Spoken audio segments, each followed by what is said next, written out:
Bismillahirrahmanirrahim. Assalamualaikum warahmatullahi wabarakatuh. Ahlan wa sahlan dan selamat datang kepada semua ke channel saya, channel Ustazah Anidah Zul. Perkongsian kita pada kali ini ialah masih dalam bidang fiqh di bawah tajuk taharah, iaitu bahagian yang kedua. Apa yang hendak kita fokuskan pada kali ini ialah mengenai wudu. Terlebih dahulu, marilah sama-sama kita menadah tangan ke hadrat Allah Subhanahu Wa Taala, memohon doa agar Allah Subhanahu Wa Taala merahmati dan memberkati pelajaran kita pada hari ini. Mari kita berdoa. Bismillahirrahmanirrahim. Allahumma ftah alaina hikmataka wa anshur alaina min khazaini rahmatika ya arhamar rahimin. Ya Allah, ya Tuhanku, bukakanlah kepada kami hikmat-Mu dan berikan kepada kami rahmat-Mu.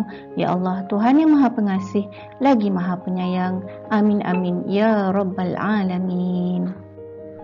Baiklah anak-anak pelajar, apakah standard kandungan yang akan kita pelajari pada hari ini? Di akhir nanti diharapkan semua anak-anak dapat merumuskan konsep taharah dalam pelaksanaan ibadah serta mengamalkannya secara beradab dan istiqamah. Jadi taharah yang kita akan lihat pada kali ini ialah berkaitan dengan wudu. Baiklah anak-anak, perkataan wudu adalah merupakan satu perkataan yang biasa kita dengar. Orang Melayu biasanya menyebut wuduk sebagai mengambil air sembahyang kerana wuduk sinonim dengan ibadat solat. Jadi apakah antara ibadat yang mewajibkan kita berwuduk? Di antaranya ialah ibadat solat, selain itu ibadat tawaf, dan kita juga diwajibkan berwuduk apabila kita hendak menyentuh dan juga menanggung Al-Quran. Baiklah, seterusnya kita lihat apakah yang dimaksudkan dengan wuduk menurut istilah syarak. Wuduk adalah membasuh beberapa anggota badan yang tertentu dengan menggunakan air, iaitu air mutlak yang dimulai dengan niat. Anggota badan yang dimaksudkan di sini ada 4, iaitu yang pertama muka, yang kedua tangan hingga ke siku, dan yang ketiga kepala, dan yang keempat ialah kaki daripada hujung jari kaki sehingga ke buku lali. Seterusnya marilah kita lihat apakah dia rukun wuduk. Rukun wuduk mengikut mazhab Syafi'i ada 6. Yang pertama bermula dengan niat. Seperti mana berikut, itu nawaitu raf'al hadatsil asghari lillahi ta'ala, ataupun nawaitu wudu'a lillahi ta'ala, ataupun kita boleh berniat dalam bahasa kita sendiri, iaitu bahasa Melayu. Contohnya, saja aku berwuduk kerana Allah Ta'ala, dan niat ini hendaklah diletakkan di dalam hati. Kemudian yang kedua ialah membasuh muka. Apakah dia had muka yang perlu dibasuh, iaitu bermula dari tempat tumbuh rambut atas kepala sehingga penghujung tumbuhnya janggut di bahagian dagu dan secara melintang antara dua anak telinga kiri dan juga anak telinga kanan. Bahagian muka ini hendaklah kita pastikan apabila kita membersihkan muka ataupun membasuh muka, kita juga perlu membasuh semua bulu yang ada di bahagian muka. Contohnya bulu kening, bulu mata, misai dan juga janggut. Seterusnya, rukun yang ketiga ialah membasuh kedua tangan hingga ke siku. Baik, membasuh kedua tangan hingga ke siku ini hendaklah dimulai daripada hujung jari sehingga ke siku, dan hendaklah kita melebihkan bahagian siku supaya tidak terkurang daripada batas yang telah ditetapkan. Seterusnya, yang keempat ialah menyapu kepala. Menyapu kepala ini memadai kita menyapu sedikit air ke atas mana-mana bahagian kepala. Biasanya kita menyapu di bahagian hadapan kepala. Okey, seterusnya yang kelima, membasuh kedua kaki sehingga ke buku lali, iaitu membasuh kaki daripada hujung jari kaki sehingga ke buku lali. Juga hendaklah dilebihkan paras buku lali tadi supaya tidak terkurang daripada batas yang telah ditetapkan.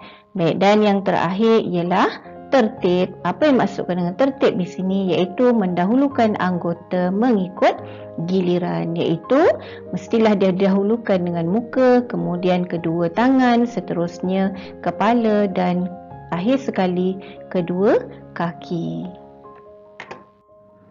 Seterusnya marilah kita lihat apakah dia sunat-sunat ketika berwuduk. Antaranya ialah membaca basmalah sebelum kita memulai berwuduk. Kedua, membasuh pergelangan tangan. Seterusnya berkumur, dan yang keempat, memasukkan air ke dalam hidung, iaitu kita menyedut sedikit air dan kita menghembuskan air tadi keluar. Okey, dan seterusnya menyapu semua bahagian kepala dan membasuh kedua-dua telinga, menyelati jari tangan dan juga kaki, serta menyelati janggut dan juga misai yang ada di bahagian muka, dan seterusnya mendahulukan bahagian anggota kanan, dan seterusnya membasuh sebanyak 3 kali basuhan bagi anggota-anggota wuduk, dan seterusnya ialah mualat, iaitu berturut-turut. Baik, seterusnya kita lihat apakah dia perkara yang membatalkan wuduk. Okey, perkara yang membatalkan wuduk yang pertama ialah keluar sesuatu daripada kubul atau dubur. Sama ada yang keluar ini berupa air kencing, tahi, kentut, batu, cacing, darah dan sebagainya. Kemudian yang kedua ialah tidur dalam keadaan tidak tetap punggung. Maksudnya di sini tetap punggung bermaksud tidur dalam keadaan duduk. Punggungnya terletak dan tidak bergerak. Sekiranya kita tidur dalam keadaan berbaring, walaupun punggungnya tetap, duduknya tetap terbatal. Okey, yang ketiga ialah hilang akal. Hilang akal di sini dengan sebab mabuk ataupun sakit, ataupun pengsan dan sebagainya. Kemudian yang keempat, bersentuhan kulit antara lelaki dan perempuan ajnabi tanpa lapik. Lelaki dan perempuan ajnabi di sini bermaksud lelaki dan perempuan yang boleh berkahwin. Okey, kemudian sentuhan tadi walaupun tidak disertai dengan syahwat tetap terbatal. Tetapi sekiranya sentuhan berlaku di bukan bahagian kulit, tapi tersentuh rambut contohnya, ataupun kuku ataupun gigi, maka tidaklah membatalkan wuduk. Kemudian seterusnya menyentuh kubul manusia dengan perut tapak tangan tanpa lapik.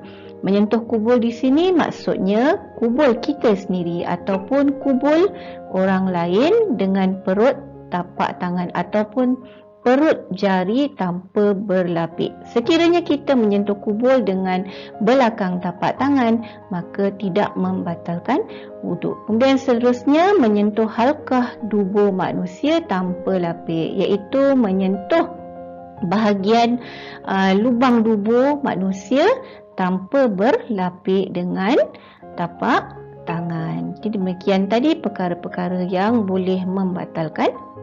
Baiklah, seterusnya marilah kita lihat apakah dia hikmah wuduk yang kita amalkan. Yang pertama, ia dapat membersihkan anggota yang terdedah daripada kotoran. Keempat-empat anggota yang kita bersihkan tadi adalah memang anggota yang biasanya terdedah kepada kotoran. Kemudian yang kedua, dapat membentuk peribadi yang seimbang rohani dan jasmani. Dengan berwuduk, kita dapat membersihkan jiwa sama ada daripada segi rohani dan juga jasmani, dan akhirnya dapat melahirkan individu yang beradab dan sopan, dan seterusnya membangunkan minda dan menyegarkan jiwa. Dan yang terakhir ialah dapat menghapuskan dosa-dosa kecil. Justru itulah antara hikmah daripada amalan wuduk. Mudah-mudahan kita akan mendapat kebaikan dan kelebihan daripada beramal dengannya. Baik, demikian tadi sedikit penjelasan mengenai wuduk. Saya harapkan semoga semua anak-anak dapat mengetahui dengan jelas apakah dia dimaksudkan dengan wuduk dan seterusnya anggota-anggota yang perlu dibasuh ketika berwuduk. Hanya setakat itu sahaja untuk kali ini. InsyaAllah kita akan berjumpa lagi di lain masa. Sekian daripada saya dan terima kasih diucapkan atas tontonan semua. InsyaAllah segala yang baik adalah daripada Allah Subhanahu Wa Taala. Segala kekurangan adalah daripada kelemahan dan kedhaifan diri saya sendiri. Aqulu qawli hadza wa astaghfirullahal azim li wa lakum. Wassalamualaikum warahmatullahi wabarakatuh.